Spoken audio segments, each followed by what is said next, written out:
Welcome to Be On It, episode 24. Hey, Debbie, I was just thinking about some of my favorite childhood movies and shows that I watched from childhood into adulthood. I thought it'd be fun to talk about some of them. I don't know if you ever had a chance to watch E.T. I was 7 years old when that first came out and maybe discover what sci-fi was. I did it from like a child's perspective, so I wasn't scared of it. I was just more curious. I just remember it being about this extraterrestrial who was it was thrilling and heartwarming, and he was trying to find his way back home, and these kids were trying to help him, and there were military after him. I just was rooting for ET to get back home and not be hurt. It just made me really think that this world is vast. I wanted to know more about the unknown. Led me down this path of sci-fi movies that and shows that I really loved and enjoyed as a kid into adulthood. I think a lot of us remember E.T., especially from our generation. What a great movie that they made, because a lot of kids just felt something during that movie. Extraterrestrial, they just shortened it to E.T. How clever is that? They needed to get E.T. home. You know that famous slogan, E.T. phone home, like Oh, from the yes. movie. It was so popular. Just them dressing ET up and I remember the character, Drew Barrymore's character, Gertie, She did so hiding good. him in the Uh-huh. closet with all the stuffed animals. You felt more like in fear that he wasn't going to get home safely. I just remember Elliot, the boy, and Yeah. his sister, Gertie, and then the mom. And I don't remember if the dad was in the picture or not. We'd have to watch it over again. To But watch it again. I know it's I been a know. while. I think it's been since my kids were little since I've watched it. I don't remember all the details of the story, but I remember the premise of getting ET home and them helping ET, but I almost felt like there was some element in the story where the kids were being misunderstood, and there was some element where he was open and accepting of them, and that's why they really bonded a little bit more with ET. I'd have to watch it over again. That kind of lingers in my mind. It's funny what you pay attention to as a kid. What stood out was the thrill of dressing up ET and trying to keep him hidden because it was Halloween time, and when he landed in their backyard, I remember Elliot using Reese's Pieces to get him to come out of the garage. I remember ET finally communicating with Elliot and then Gertie finding ET and them Mhm. trying to figure out a plan to get ET home. I think some friends knew about ET. I remember them going trick or treating. ET was dressed up and on Elliot's bike. Yeah. I remember it was the military that was after them trying because they knew that a spaceship had Oh, crashed. They were trying to locate this alien. It was a matter of these kids trying to get this alien home and help him, keep him away from the military mhm. so nothing bad would happen. So But those are what stick out in my mind. Gen Xers, we went out into the neighborhood, and then we were gone all day Oh, playing and doing whatever we did. The plot reminds me of the culture back in the day where these kids are trying to figure out this problem amongst themselves, right? leads me into another movie that I really loved that where kids were trying to find lost treasure. Um, Mhm. it was my favorite adventure movie. I loved being adventurous. And so when Goonies came out in 1985, I was all about it. It was located in the Northwest in Astoria, Oregon. That appealed to me because my grandparents had a place at the beach. And I remember taking my sister and going to explore in the woods, mysteries of what could be by going on an adventure, we'd end up at the grocery store getting some candy and like finding our way back. And that movie, one kid is going to have to move away and sell their place because I think the dad lost a job or something. They're relocating for some reason, and Mhm. the kids were sad about having to move. End up being lost treasure that these kids went on an adventure to try to find. These bad guys were trying to chase after them for the treasure as well, and just all their Mm. kind of adventures along the way. And it was thrilling, exciting. There was danger involved, and I soaked it all in. I loved it.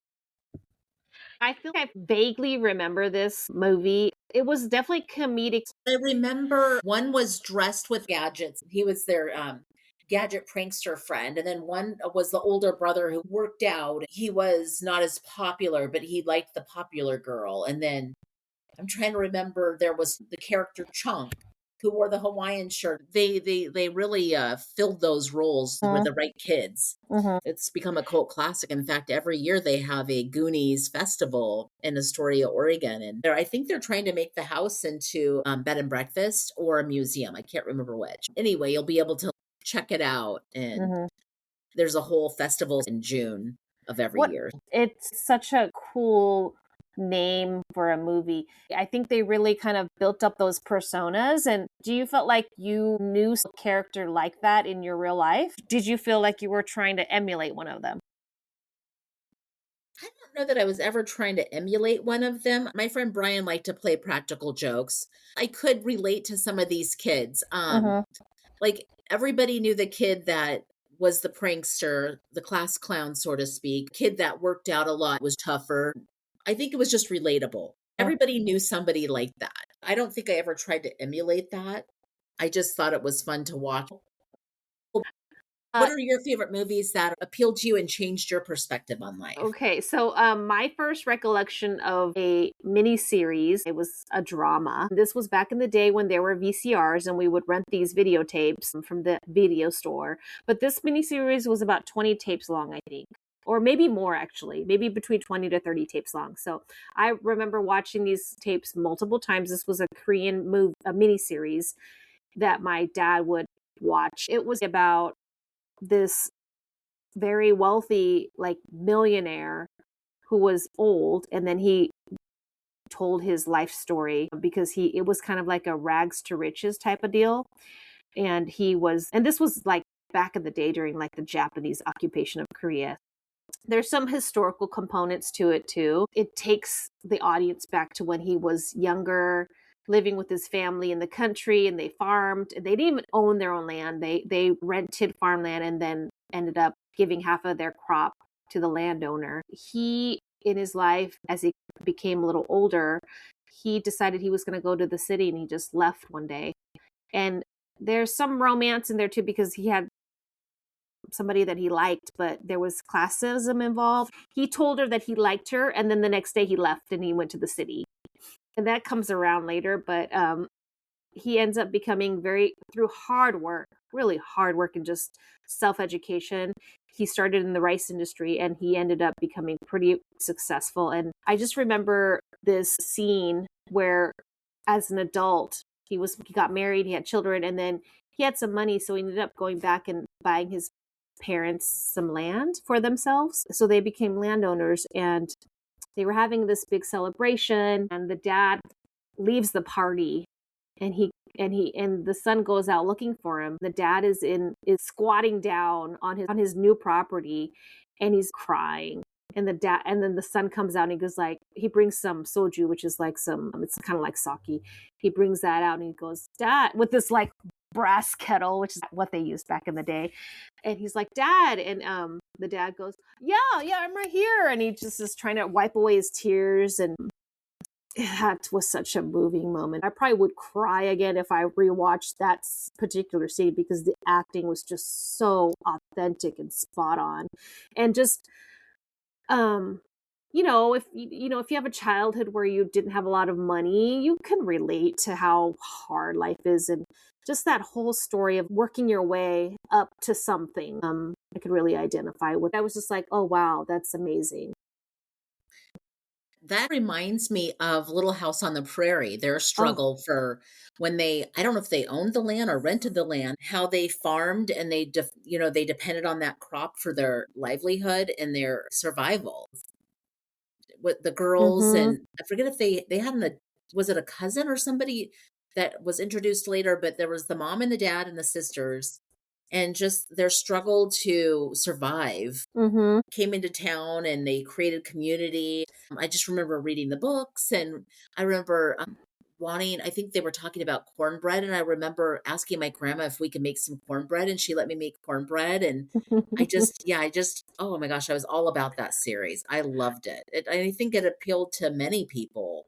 Uh-huh. And wasn't the acting really good too? The acting was really, really well done. Mhm.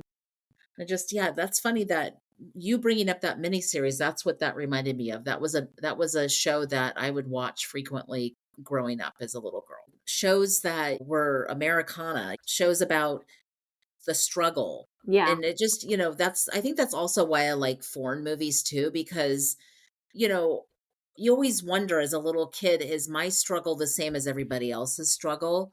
Yeah. And then growing up, when I watched international movies, I realized that we have a lot in common. It just looks a little different. Mhm. And I think that started also my love for international movies, and I love subtitled movies. I just love all sorts of movies. It was a way to open up my views on what the world looked like, different perspectives. I could travel and be in that space. As I was watching the movie, I felt like I was right there with that person and experiencing those same things. Yeah. Watching it as a child, it brought me away from my situation, and I could Mhm. just, for a couple of hours, I can watch something else and not have to think about difficulties in my life. Yeah. And it's like when I recall memories of movies or TV shows or miniseries back in the day from my childhood, I just remember moments. I don't remember the entire thing. I just remember moments because somehow they got etched in my head, in my memory. It's basically those moments usually encapsulate, as an audience member, you're seeing the person and what they're thinking about. And maybe other people, other characters in the movie are not understanding this person. But it's like when they're vulnerable, those are the moments that really get me. It's like when they just are vulnerable, it's like that's when it really like touches me and makes me cry. Yeah, I like movies that evoke some sort of emotion in me, Exactly. especially. That Yeah. too. Yeah, Yeah, it does evoke emotion. And yeah. even now as an adult, when a movie evokes emotion in me, I like it because it's bringing that vulnerability out of me that I don't always have out for everybody to see. I So, agree. I think that's you why think? that's um as a child watching a Disney cartoon, and some Disney cartoons are a little bit more sadder than others, and I just remember All Dogs Go to Heaven. I It do too. was like it opened up my mind to the spiritual world, and having to make a tough choice to and do the right thing to help this Mhm. little orphan girl. How sad it was. I just remember crying and feeling so sad. And Mhm. but you're right, it brought out an emotion in me that I didn't oftentimes display. A Disney cartoon that I really resonated with me. Yeah.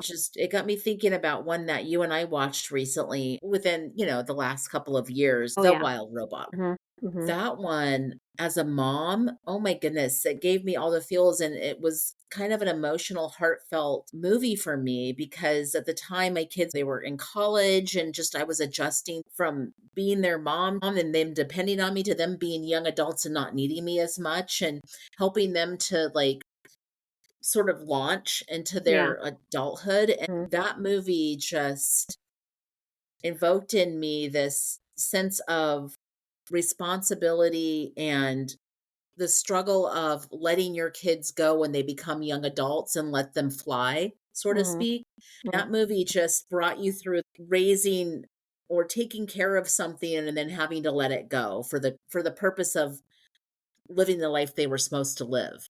Mhm. It was just so well done. It was just beautiful. Visually, the music was beautiful. Oh, I remember you and I crying and going, "Oh my gosh, that was such a good movie." I mean, I don't know Yeah. if I can even find all the words on what a great movie that was.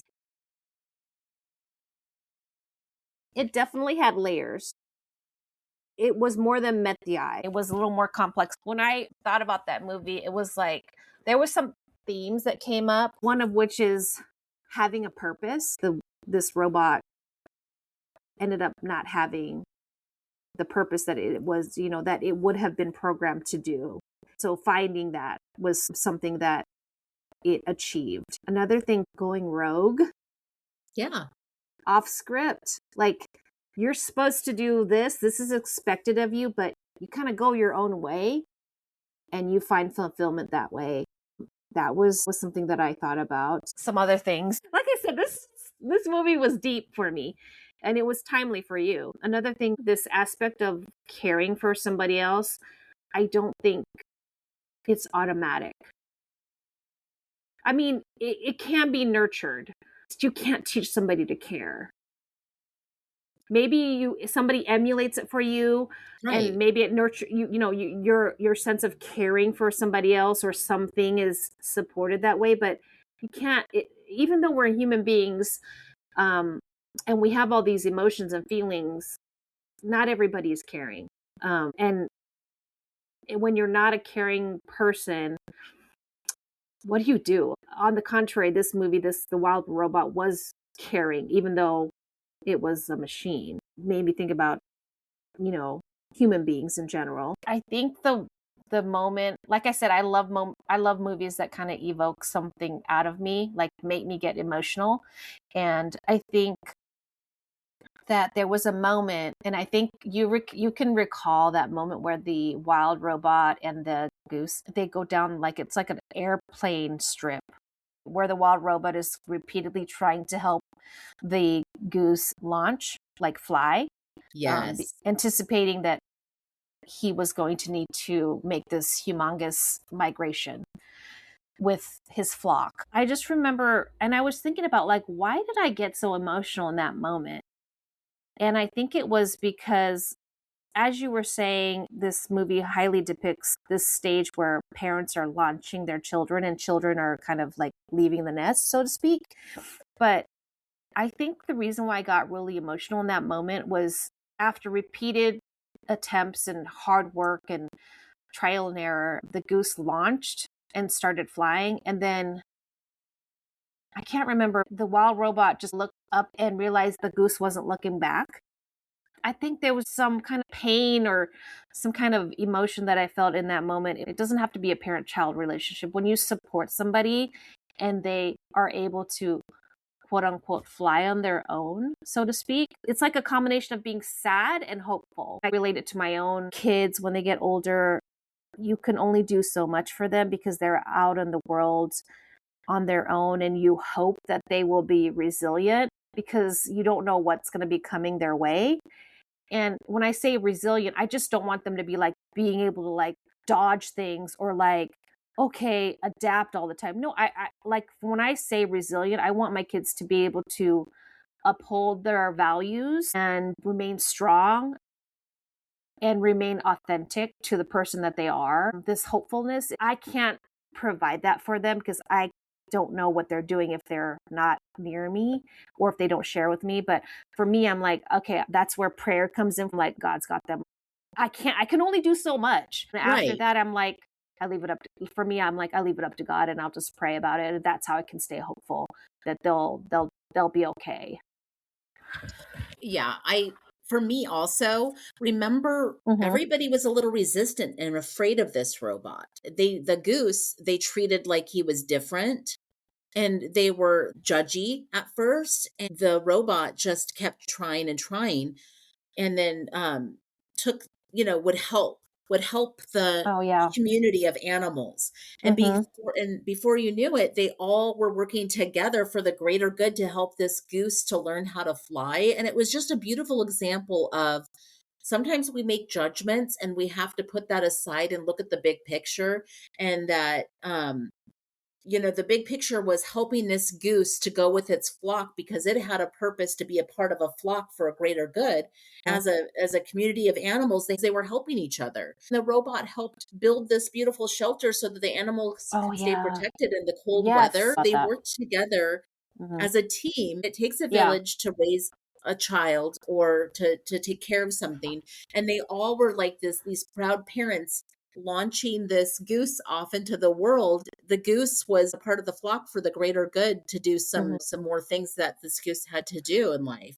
It was such a good example of community, which is what, Absolutely. I forgot about that. Totally. yeah, just this great sense of community, and that, don't judge a book by its cover, and, be open to new experiences and helping others. I think we're probably running out of time here. We might have to make a part two, but there's so many more things I want to talk about regarding different movies that I love. But Oh. that movie was Mhm. just, it was everything, and just gave me all the feels, and just opened my eyes to like being kind and being community oriented and just being open.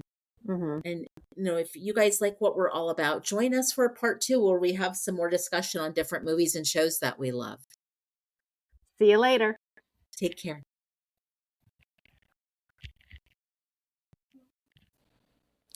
Just so you know, this is for entertainment purposes only. We are speaking from our lived experiences and are not licensed therapists. We are all about community. Join our community by following and subscribing to Be On It through YouTube, Instagram, and of course your podcasting platform so we can continue to bring Be On It to you.